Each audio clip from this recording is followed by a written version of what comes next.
Every time he touches it, he's a candidate to go the distance. Monday Morning Running Back with Fred Taylor is fueled by Epstein & Robbins DUI defense firm and Monahan Jewelers on 1010XL.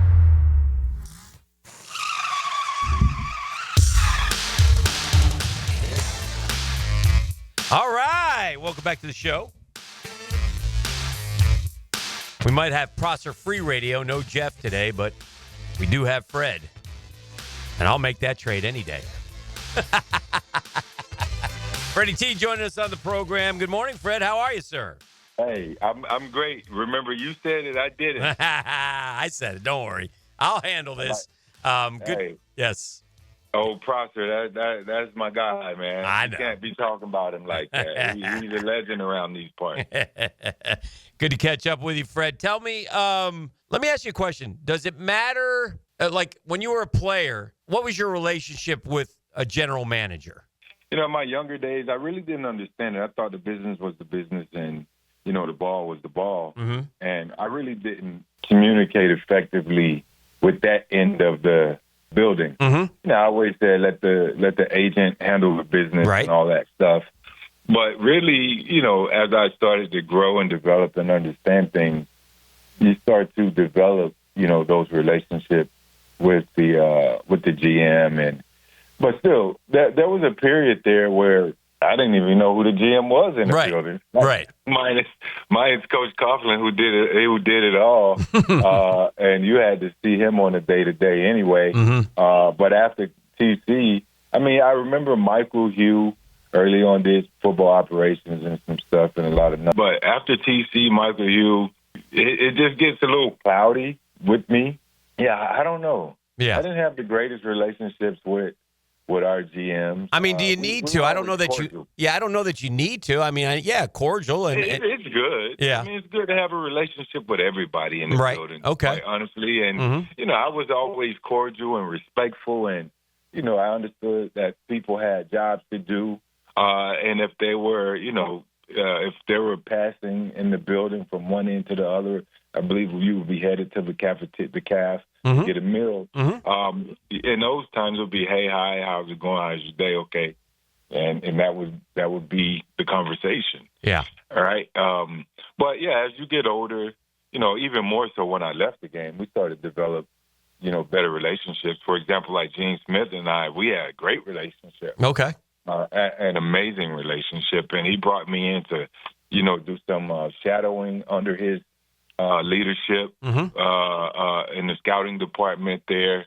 And, you know, part of me, if I wasn't doing the pivot, part of me would say maybe I should have just stuck with the shadowing department. I could probably be a GM by now. Yeah, it'd be fun. I mean, it's kind of neat. I mean, do you enjoy that part of it? Do you enjoy evaluating kids as you see, like you watch?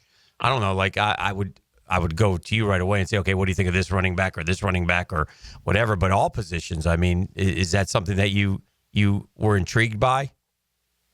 Of course, without a doubt. And again, I just kind of peeked my head in the building to see, you know, what it was like. And Gene gave me that opportunity, and it was good. You know, it was good there for, I don't know, a week or two or however long I ended up doing it during the training camp once upon a time, so years ago. I think I would be pretty good at it, obviously. I talked to a lot of guys I talked to a lot of GMs. I talked to a lot of guys who are in the scouting department, have a lot of friends that have done well in it. And it's really about opportunity. You look at John Lynch, for example, and what he was able to build there. And you're not making these decisions, you know, all by yourself. Obviously, you narrow it down to the guy. But if if something's heavy on your heart and you really got to feel for it, if you're the guy, then you're going to go in it wholeheartedly and say, this is my guy. I don't care what anyone around me says. This is my guy, because at the end of the day, you're the result. Like, the results are going to determine if you stay or go.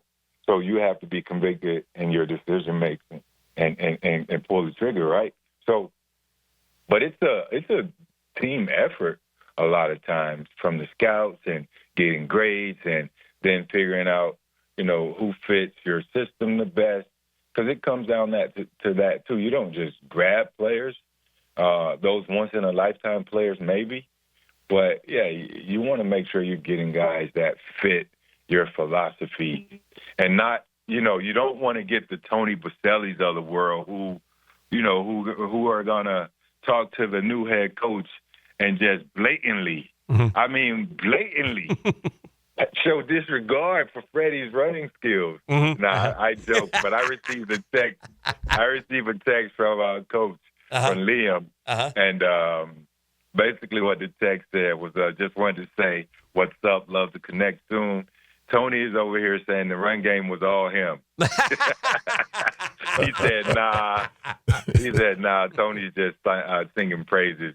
Hope to make this thing something you guys are proud to support and be around. Hey, that was from Coach Coen, man. So I'm supporting him 1,000%.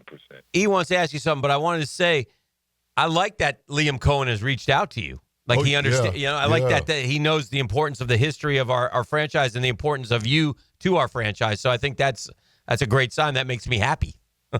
You know what? If I were local, I would certainly be in the building more often, and maybe in some sort of leadership role to really, lend my expertise and, just being around the players. Obviously, showing the players how to be men, how to be leaders, how to be fathers, how to, take a lot of weight off of their shoulders so they can just simply focus on football.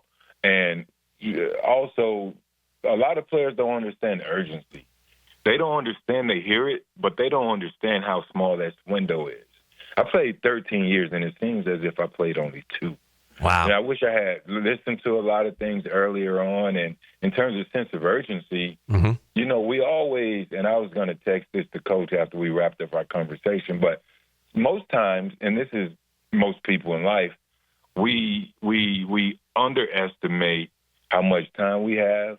And sometimes we always overestimate the moment. Like, we have to learn to value and take more time and accountability in the moment, right? And enjoy that. While we don't have a lot of time, man, that's the one thing you can't, that's the most priceless resource on the planet. You can't make more of it. You can't get it back. It's crazy. But, yeah, Coach was amazing. I reached out to him before he was hired. Obviously, I was able to tap in with Sean McVay, Raheem Morris, Coach McVay. Sean gave me his contact and put us on a group chat. We were able to talk. I welcomed him to Jacksonville before the deal was even finalized. I told him I'll be there, to support or however I can come in the building, speak with the team, whatever it may be that he might want to lean on me for. Man, I'm all a part of turning this thing around. Now, Fred, so speaking of the run game, this past season, we kind of saw a resurgence in the running back position and what we would consider like the older guys, such as Joe Mixon, Derrick Henry, and Saquon. And my question is, how do you think, will they be able to sustain that success and continue it next season? How will they bounce back? I mean, these guys are all pre-30. Well, Derrick is 30. Saquon, I believe, just turned, 27, 26, 27? Wow. So Saquon still has a ton in his tank. Obviously, we've seen what Derrick has done. Joe Mixon, he's still a guy that has, great hips. And when you look at these guys, that when their ability to bend their knees start to go away and they're running more upright, the clock is ticking. It's in an expedited mode when those guys can't any longer bend their knees and really get down to explode through contact or have that initial burst. Well, all of those guys still have a ton of that. Sports medicine is amazing. They take care of their bodies. We've heard the stories about Derrick Henry investing $250,000 into his off-season program every year throughout the season. Nutrition, the strength recovery program, everything from red light therapy, sauna, cryotherapy, massage, chiropractic, all that stuff. So these guys understand the business of the game now. The business of the game starts with taking care of your body, especially at this position. They're all competitors. They have a ton to prove, and they want to prove that. Look, you can't count me out. Even though you talk a lot of mess about the running back position, I am of the elite tier because there are several tiers, and those guys all are, and they're here to prove that their longevity is real, and they're going to be a part of it for a while. So I love all of them to give me, Derek has another 5-6 years in it if he chooses.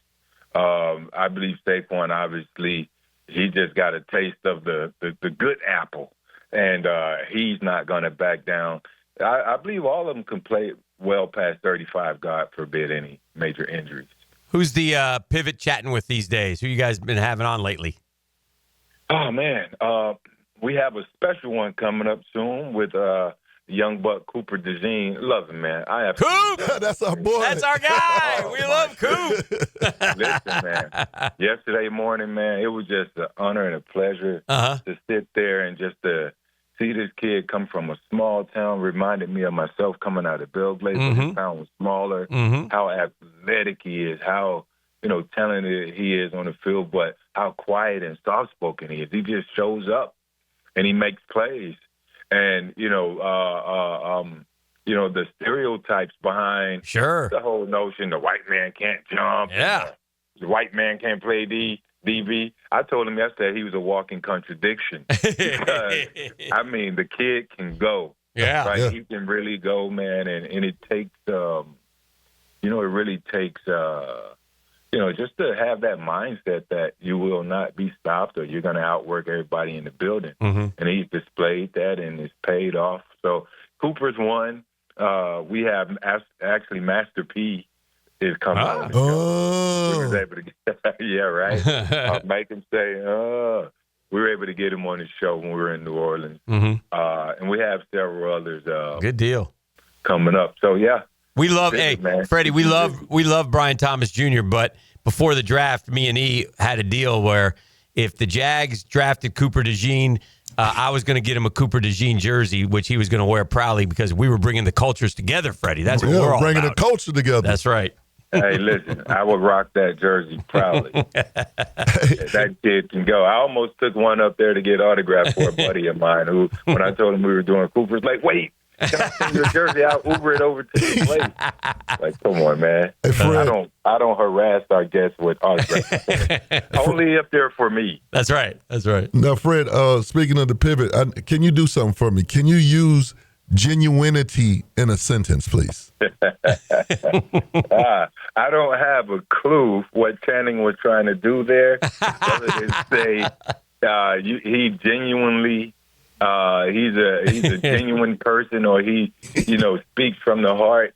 He does it genuinely. I don't know what genuinity is, but it seems like an amazing T-shirt. Or maybe you'll find somebody name their kid that someday. There you it go. won't be me. All right, my man. Well, always good to catch up with you. Appreciate you very much, Fred. We'll talk to you next week. Hey, man, looking forward to it All always. right. Thank you, Freddie. Hey, Mia here, and thanks so much for watching 1010XL Jaguars. For even more coverage of the Big Cats, be sure to subscribe to 1010XL Jaguars.